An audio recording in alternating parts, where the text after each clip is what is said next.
नमस्कार मित्रांनो शेतकरी कर्जमाफी छत्रपती शिवाजी महाराज सन्मान योजना या योजनेच्या अंतर्गत 2017च्या कर्जमाफीच्या अंतर्गत प्रतीक्षेत असलेल्या शेतकऱ्यांची कर्जमाफी आता होणार आहे।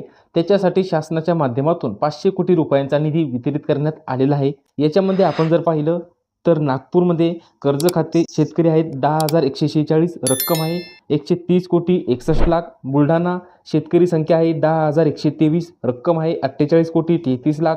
जालना जिल्ह्यासाठी शेतकरी संख्या 3,347 रक्कम आहे 8 कोटी 87 लाख। धाराशिवसाठी शेतकरी संख्या आहे 2,590 रक्कम आहे 14 कोटी 75 लाख। वर्धा जिल्ह्यासाठी 11,816 शेतकरी आहे तर रक्कम आहे 60 कोटी 34 लाख।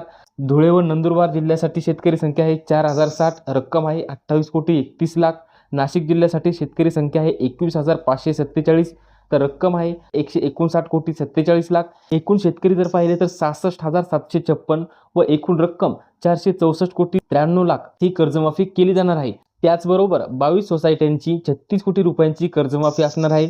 याच्यामध्ये आपण जर पाहिलं तर सेंट्रल बँक ऑफ इंडियाशी संलग्न असलेल्या रेणापूर जिल्हा लातूर, माळीनगर तालुका माळशिरस, गंगापूर जिल्हा नाशिक, आडगाव सातारा, निपाणी व हर्सल जिल्हा छत्रपती संभाजीनगर व गांगलगाव तालुका चिखली, बँक ऑफ इंडियाशी संलग्न वरसोली व वडगाव जिल्हा रायगड, शिरोळी तालुका जुन्नर व Kalganga taluka Patan, union bank of इंडियाशी संलग्न Goda taluka Sinnar Nashik, state bank of इंडियाशी संलग्न पैठण व वाडी तालुका नांदेड, महाराष्ट्र ग्रामीण बँकेशी संलग्न असलेली पूर्णा जिल्हा जालना, काटनेश्वर माटेगाव व पिंपळगाव तालुका पूर्णा जिल्हा परभणी, तर हिंगोली जिल्ह्यातील नरसापूर, तरोडा व शिंगणापूर सोसायट्यांचा समावेश यामध्ये असणार आहे। मित्रांनो, याच्यासाठी आणखीन 5 ते 6,000 कोटींची आवश्यकता असणार आहे। 5 लाखापेक्षा जास्त शेतकरी याच्यामध्ये प्रतीक्षित आहेत।